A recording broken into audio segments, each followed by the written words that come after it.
Welcome to Let Me Fix This. Enjoy the video. In this video, I will explain how to change a UPVC door mechanism.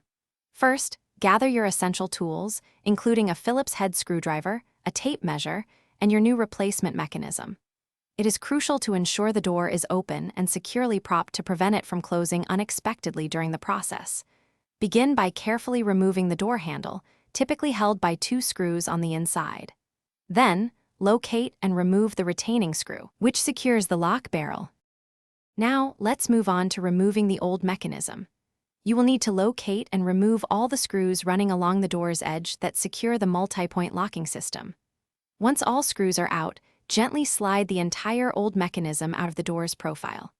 Before discarding it, carefully measure its overall length, the backset, from the edge to the center of the Euro profile, and the PZ center, from the spindle to the center of the Euro profile. These measurements are vital for selecting the correct replacement. With the old mechanism removed, it's time to install the new one. Carefully insert the new mechanism into the door's edge, ensuring it aligns perfectly with the existing screw holes. Begin securing it with the screws, starting with those near the lock cylinder.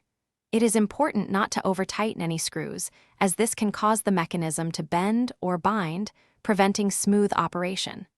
Once the main mechanism is secured, insert your new lock cylinder and fasten it with the retaining screw. For the final steps, reattach the door handle, making sure the spindle correctly engages with the new mechanism. Tighten the handle screws firmly, but again, avoid over-tightening. Now, thoroughly test the door.